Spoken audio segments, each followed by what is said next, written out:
This episode is powered by Safety FM.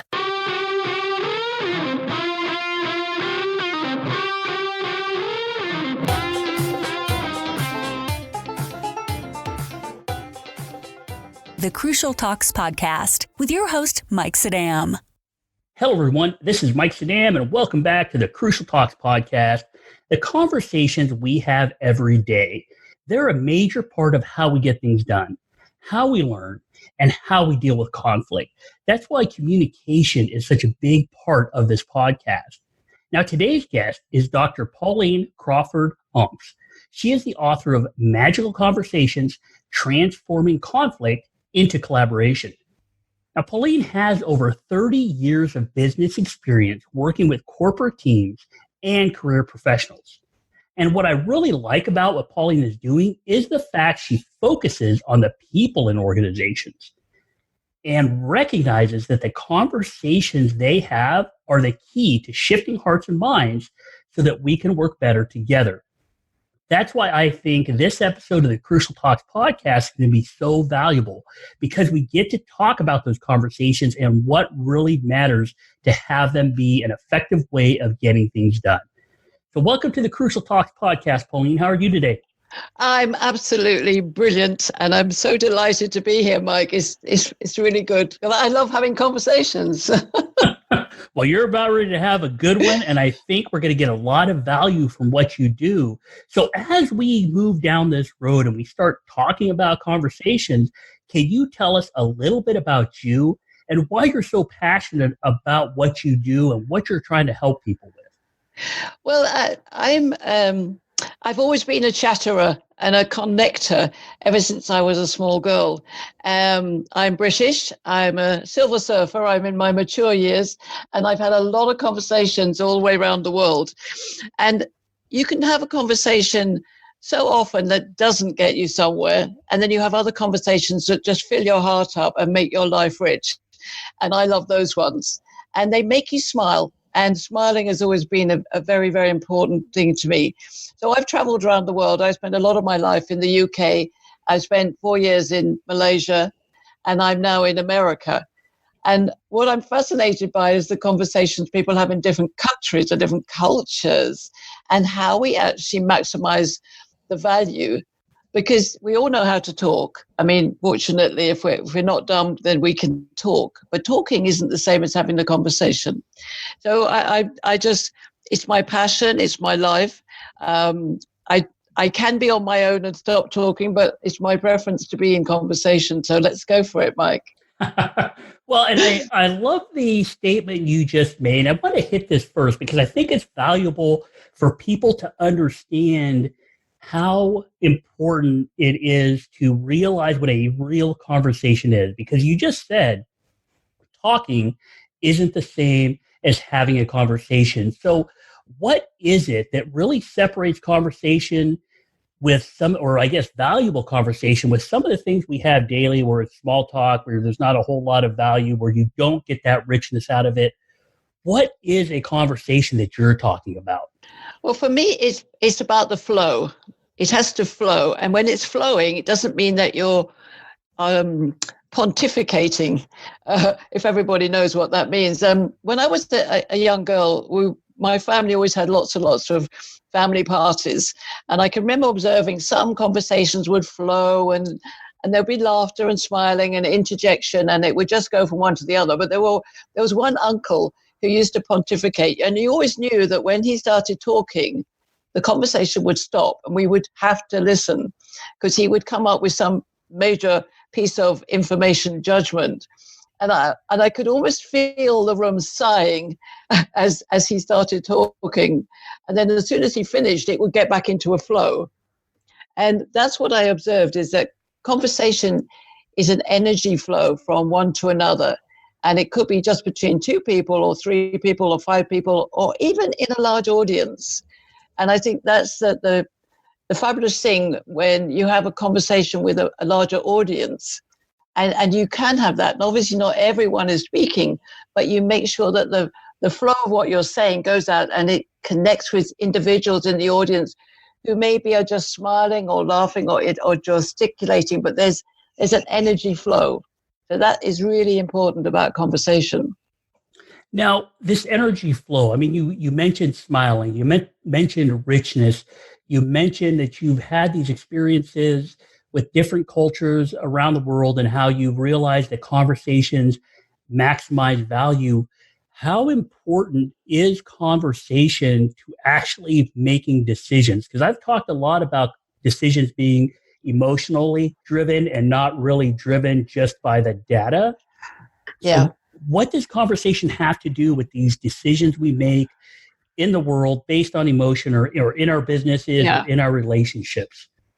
Well, what's really important is that, and this is where the magic comes in, is that, when you watch a magician who's fantastic at magic and you go, oh, he couldn't possibly do that. He passes a metal object through glass and you go, no, that's what, but I've just watched it. And for me, magical is about making the unbelievable believable. So if you have a conversation where something comes out that you never really expected, and actually it's incredibly emotional, it's uplifting, it's creative, that's what happens when you have a magical conversation, because you let go of your ego.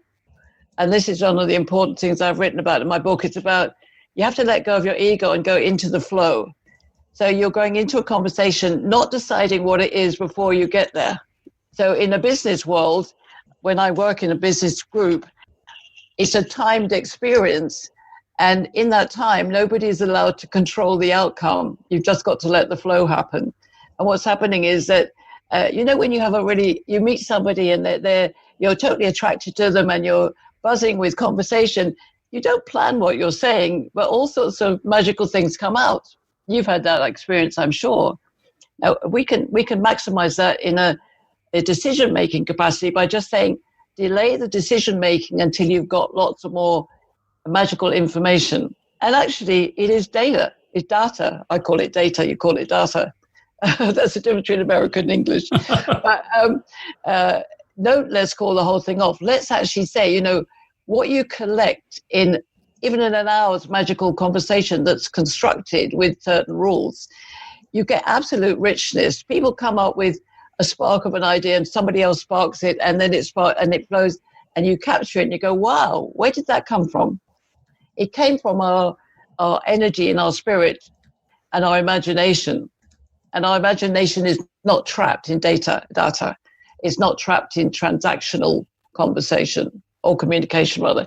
So conversation, it puts a spark to creativity. Because creativity is something that isn't there before. Well, and that's what I love what you're saying, because you said to let go of ego and get into the flow.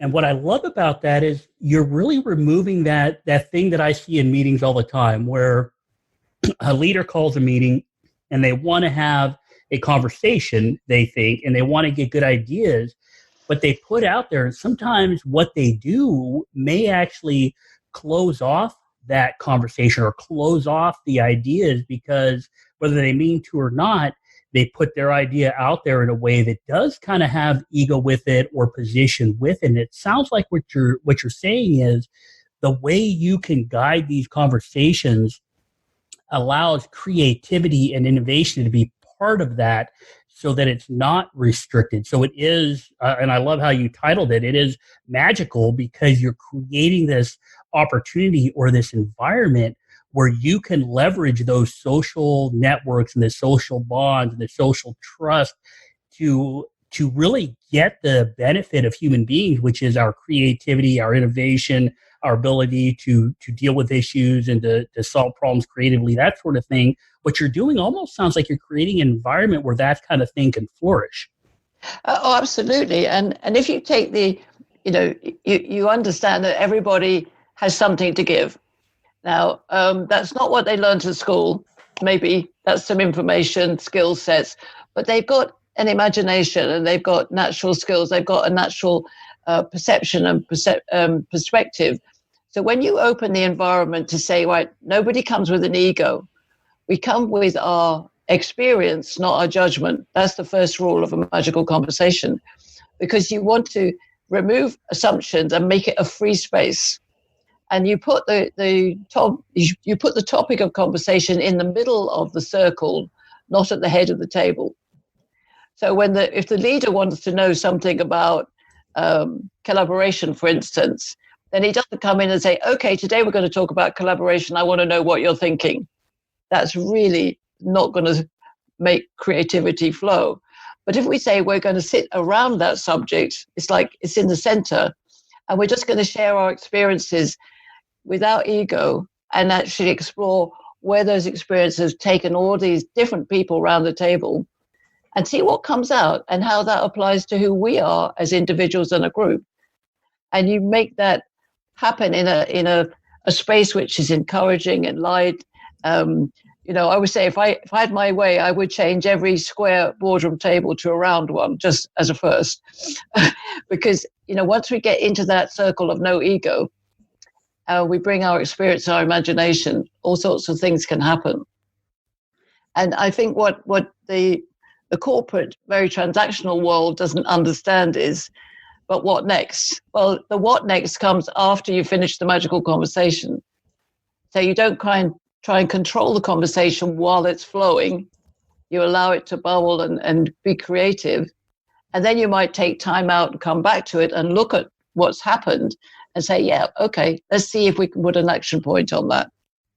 Does that make sense, Mike? It does. And you said a couple of really interesting things there that I kind of want to hit on because I think it's valuable for anybody, whether they're on a team or they are the leader or they're in a relationship. Because what you said was the topic of conversations in the middle, it's not from the top. And the reason this exists because you're trying to create a free space where people can converse about the issue or about what they need to have be a rich conversation where ideas can come from, and then what comes next comes after that. But really what you said I want to hit on now, because I think it's part of what you do and part of your experience, and you alluded to it in the beginning, but you just said that you have different people around the table. And these different people, every corporation, like your ability to connect people or to have these magical conversations isn't based on something that seems to be very static or very confined to a step-by-step process. What it sounds like is you're saying people are different around the world. We have different backgrounds, they have different cultures, different genders, different races, different upbringings, different education. But what's really neat about what you're saying is you recognize and draw out the differences in people, or at least recognize that people are diverse. And then after that conversation happens, then you can start to apply it to people as individuals. And I love that because so many times we look at people as individuals, when in reality, because we are very social, but those social bonds and those social groups are so different, that's where a lot of value comes from. So can we talk a little bit about the difference of people, and maybe in your background, how these differences, they need to be recognized, but not only do they need to be recognized, but they need to be recognized as where the value and where we can draw a lot of benefit from is from this diversity or from these differences. Well, that's right. And I mean, the word diversity and inclusion is bandied around, but I often wonder whether that needs to be the topic in the middle of the table. You know, we are all unique. We have a unique fingerprint in the world. And yet there are a lot of similarities about us. You know, as human beings, we all breathe the same air, we eat food to survive. But some of the major differences, which are gender, culture, etc., are important to honor and recognize. So the one that I focus on a lot is the gender dynamics. And this isn't just men and women, but it's different types of men and different types of women, because this is a very fundamental diversity that we're born with. And this is not about sexual orientation or culture or whatever. It's actually very, very simple that, you know, we're born as a boy or a girl, and part of our biology and our brain patterns impacts our behavior. Now, as we grow in this world today, we've got a lot of subject matter about equality and diversity. And, you know, everybody's very contentious about men and women. But essentially, if we value difference, and this is my baseline, if we say differences are valuable, then who is sitting around my table? Who's in my group? Who's in the coffee bar with me? Is it a group of women? And therefore there is some synergy about all being women, but we know women are different. There might be very masculine-minded women or feminine-minded women. There might be mature baby boomer women, or there might be very young millennial women. There might be, I had a magical conversation circle in Malaysia, which was Muslim, Buddhist, Hindu, Christian, nothing. I mean, we had an amazing variety of religions around the table, but we were all women. So we would explore subject matter from our similarity by honoring differences. And one of the things I teach a lot about is that if we don't understand our differences, what happens is they turn into difficulties. And once you have a difficulty, then the magical conversation becomes difficult. It's not because we are difficult, we're different. Did you understand what I mean? I think this is a very important part, because I hear a lot of people saying, oh, well, it's about toxic femininity or toxic masculinity. I say, no, it's about toxicity. It's like, I get asked, what happens if somebody is angry in a magical conversation circle? And I say, well, if they continue to be angry, because my second rule is no anger in a magical conversation. So I said, if they continue to be angry, then it ceases to be a magical conversation. And unless that anger is managed by the space that you've created, then it will either disintegrate or that person will leave and it will reform. So it's about a powerful intention to understand human beings are unique and different, and if we value differences and honor them, then we get the juiciest bits coming into the conversation. Now, we might not all agree with each other, but if we take the first rule, which I put in for magical conversations, which is no judgment, then you listen to what everybody says. If it's at variance with what you think, then you absorb it and allow it to flow. And in my experience, in any group, if you have this conscious intention, it will start bubbling into the right place. And by the right place, I mean the creative place where everybody can go away with at least one aha. And that was my goal. Well, and that's where I think you have a lot of value. And I love where this is going, because what you said was differences are valuable. And you said that we have to honor those differences, because that may prevent some of those conflicts. And really what I love about what you're saying really comes down to the discussions I've had with people before, had them on the podcast, talked to people about before, which is the notion of social identity, in groups and out groups, and how we adopt multiple roles in our lives to really make sense of the world around us and to judge our own behavior, to figure out how to behave. And what's interesting about what you said is when you look at intergroup dynamics, and in-group versus an out-group, that versus is very important, and it's nuanced, because what basically you said was, hey, if what role you're playing at the time, so say you have a group of people around the table, you're trying to have a magical conversation, but the role two people are playing are in conflict with each other, that really stifles that conversation. It makes people defensive.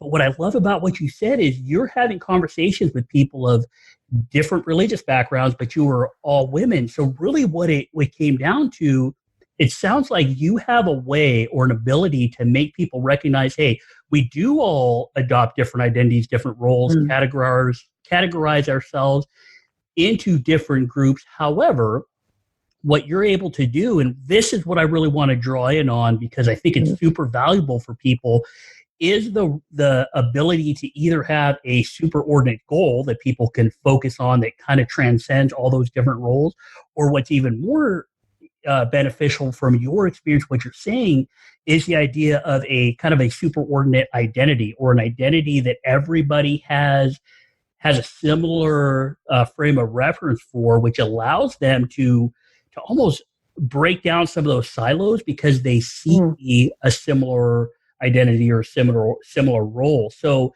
when you're doing this, when you're having this magical conversation and you're considering differences, how do you get people to really recognize that there are similarities, and those similarities can create a rich conversation that they can have? How do you kind of lead them through that? Well, let me tell you a story about an experience that I had in Malaysia when I was running a mixed group about how men and women work together. So I had men and women, and they were all Muslim. So there was an overlay of a culture, and they all worked for the Ministry of Women. So there was another overlay.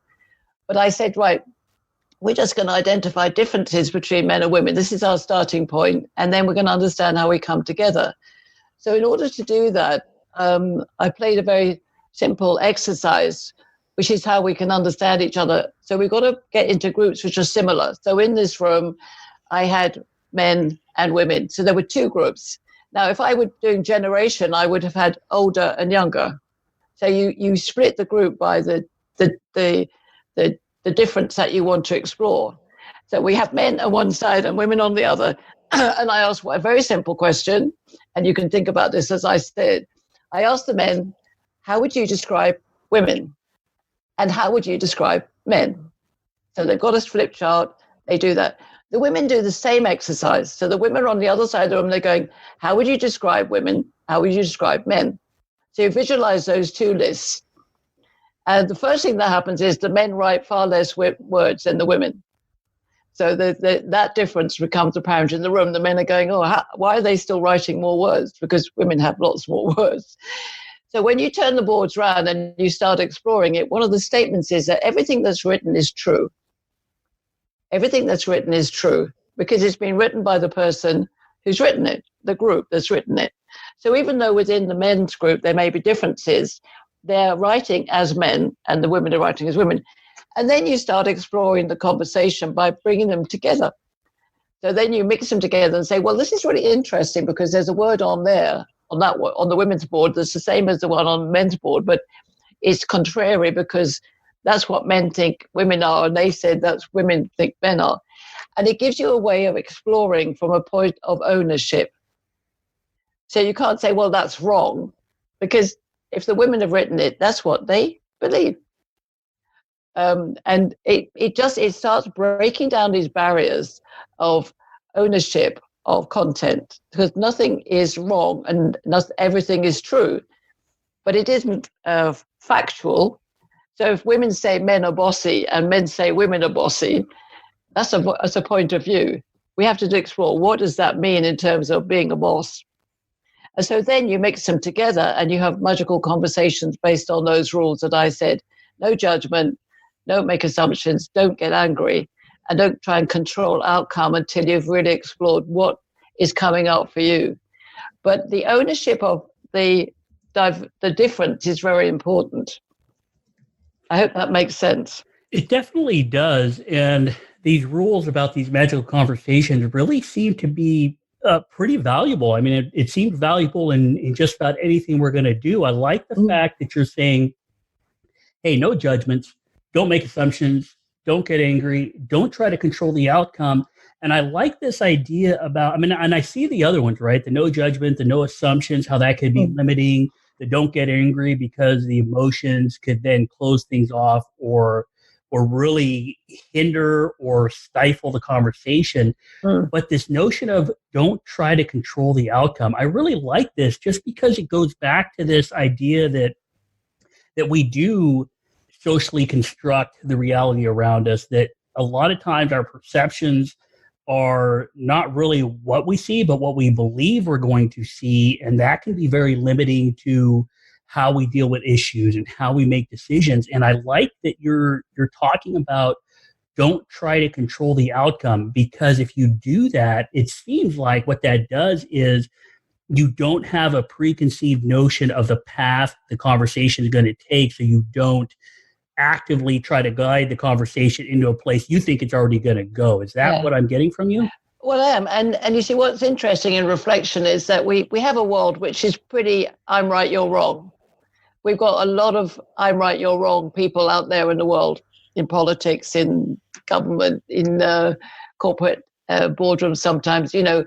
And if the man or the woman comes into the room and says X, Y, Z, like, I'm right, now discuss, it's very difficult. Whereas if they say, this is a possibility, let's explore this, and have a conversation, you're going to get much more buy-in and much more contributing creativity.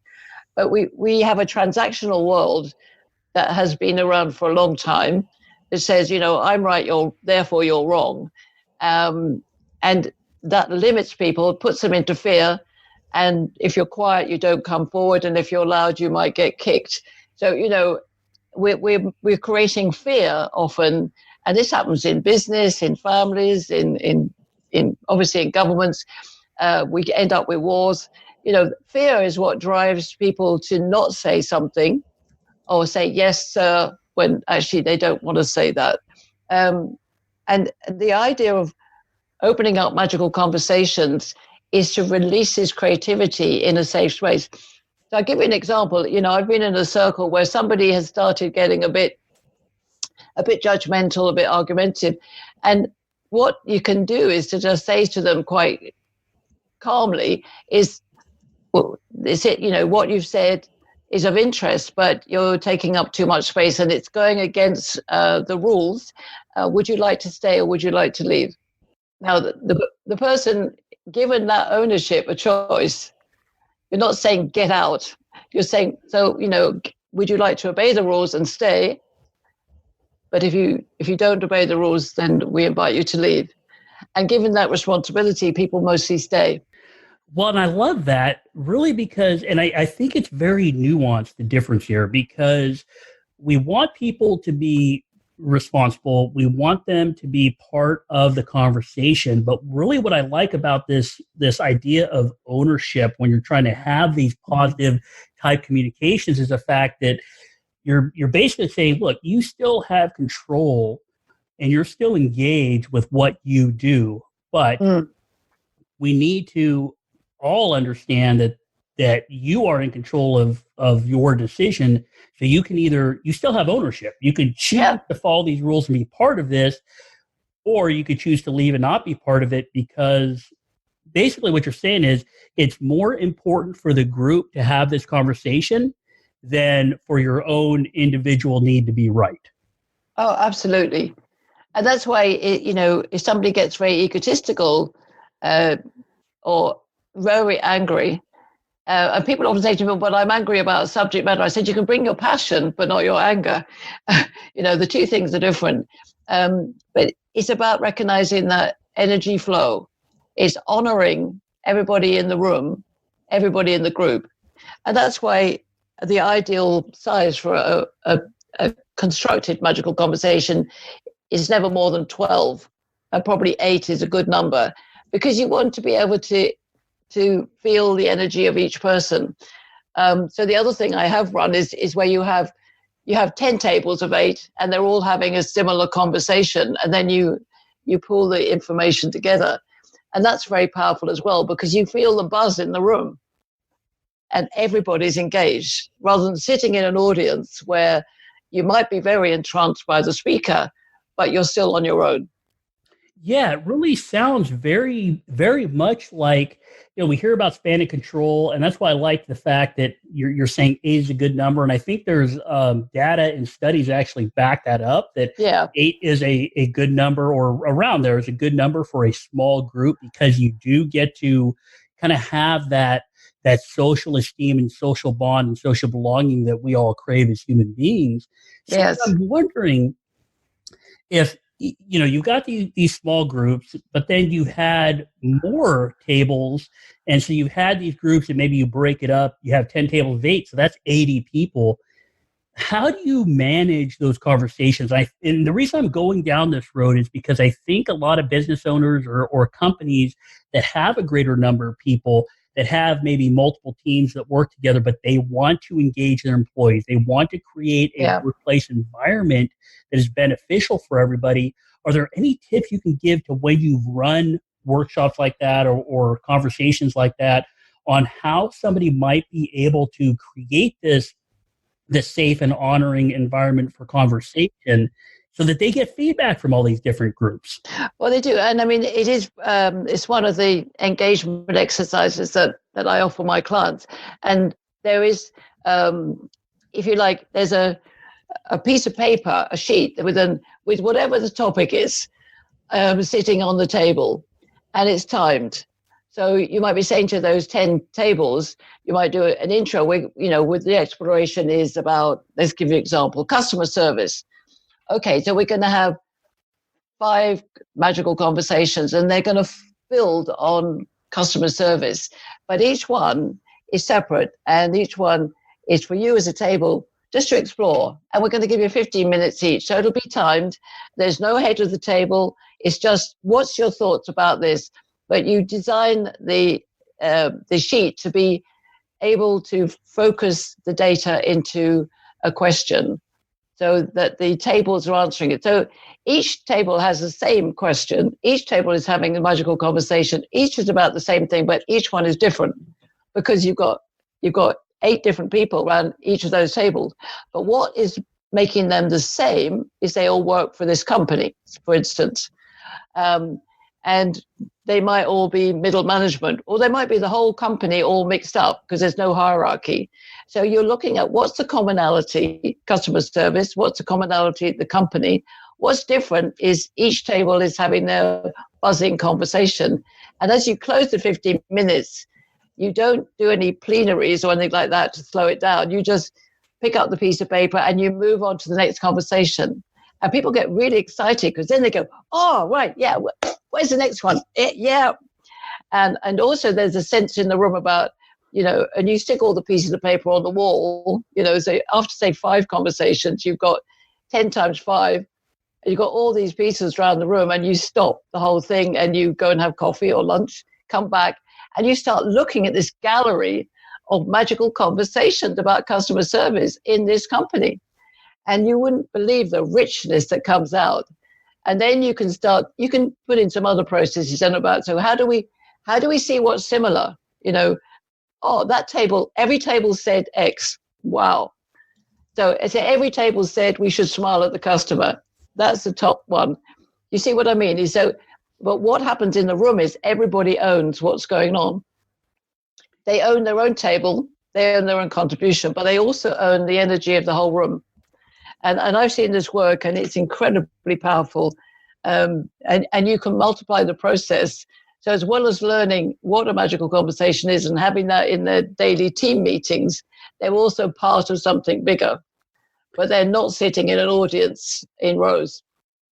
Well, and I really like everything you're saying there, because I find a number of valuable lessons from that. So the first thing is, this does work with bigger groups, but what I like about it is the fact that you're dealing with commonalities. You're dealing with that superordinate identity that maybe, okay, I'm in sales and I'm in marketing and I'm in safety and I'm in janitorial and I'm in all these different, manufacturing, whatever, that they may play these different roles within their company, but the fact that you can relate it to a commonality. We all work for the same company, or we all have the same goal of customer service, whatever it happens to be, is very valuable, because it gets them to share an identity that now they can work together on.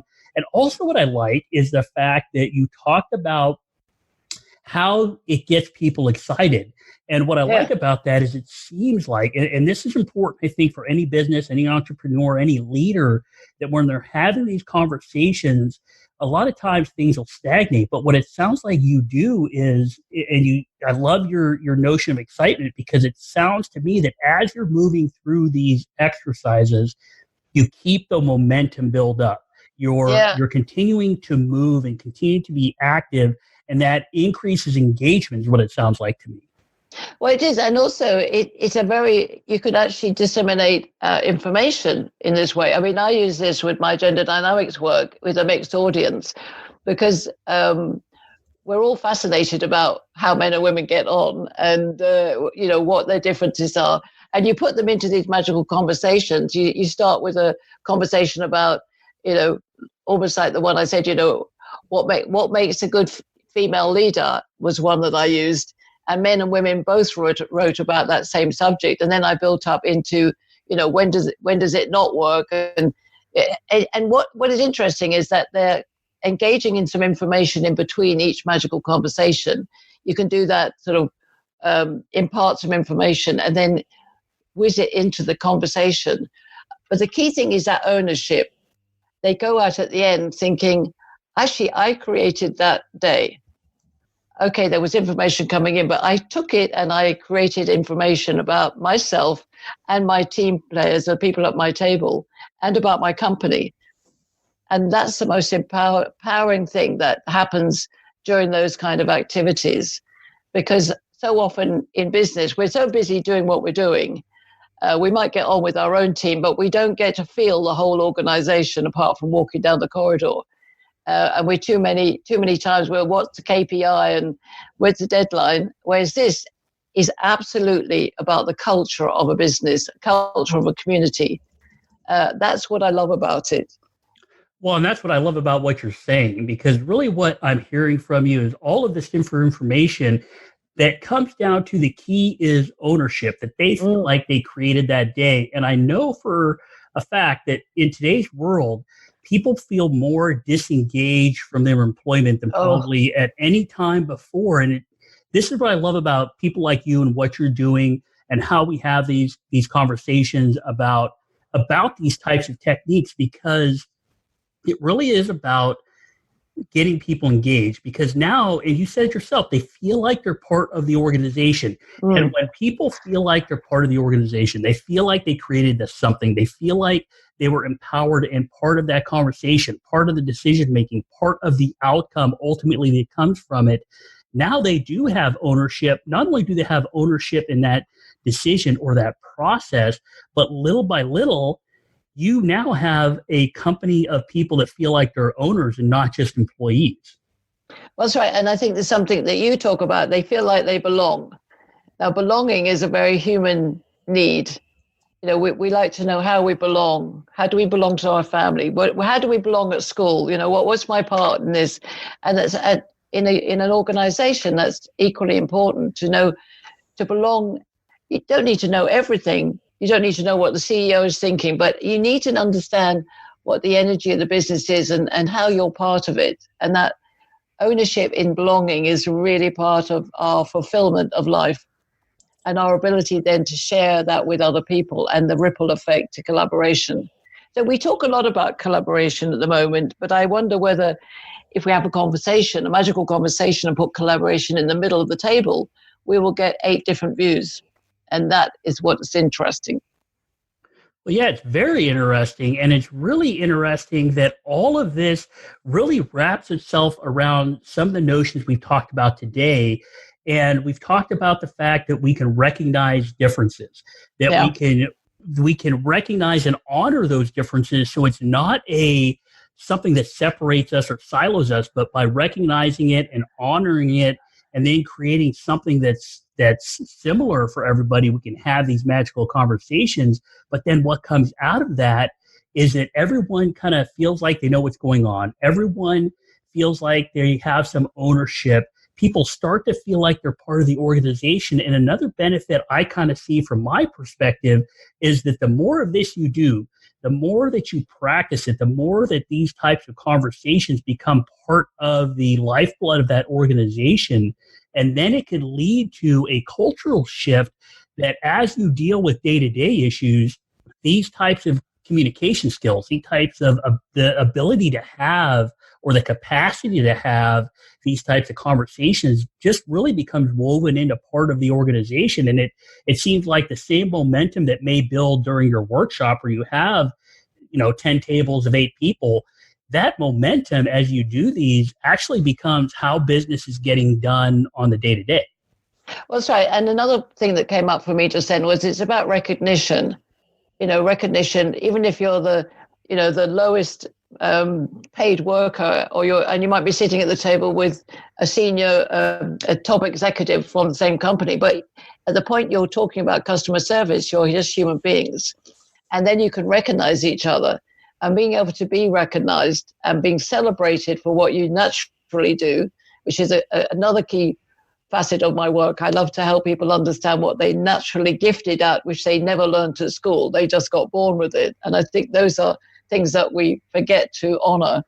But being recognized as part of that organization spills into your life as a human being. And when you go home, you feel better. and you can share that feeling with your family and the people on the road, and we can reduce toxicity, because toxic behavior is turning us into angry animals, and this is not good. It's not good for our world, for our health, for ourselves, for anything. And I get very frustrated about the anger that I see always coming up in the world news. And yet we can make a choice for ourselves to turn that into love.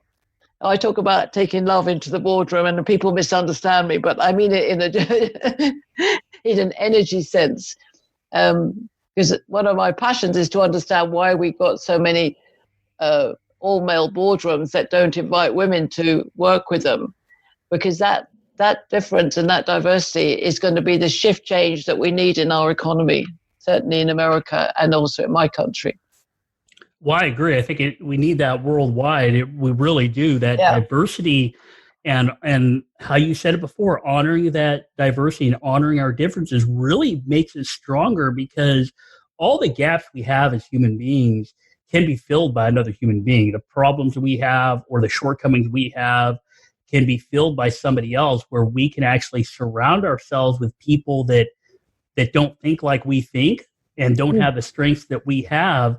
But because they are stronger in other ways and they have different characteristics or different values, it actually builds us up, because we all benefit from it. So I love what you just said there, and kind of how I want to wrap up this episode is the fact that we've hit a lot of great stuff about honoring differences, about ownership, about culture. And what I love about where we can leave it off is the fact that recognition becomes a beneficial part of it, because I've talked about this so much that people are social. We're not individual animals, and we seek social esteem. And through this process of seeing how you can own some of these issues or some of these solutions, of collaboration, of conversations where differences are honored, and of recognition, you gain that social esteem.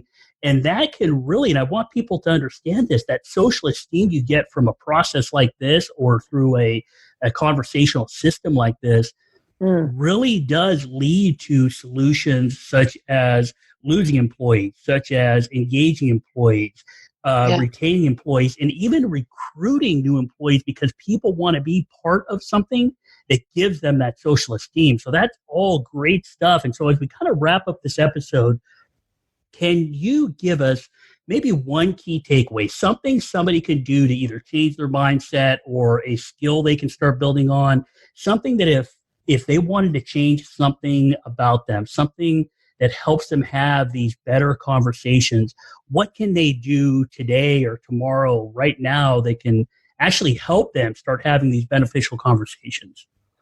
Well, one of the things is, instead of when you meet somebody saying, oh, what is it you do? Oh, I do this, you do that. Talk about value. And so maybe when you meet somebody, say, oh, hi, what kind of things do you value in your life? I really value freedom or excitement. What about you? Because when we talk about value, we start creating a flow of interest. And what we're saying unconsciously and consciously is that you're valuable.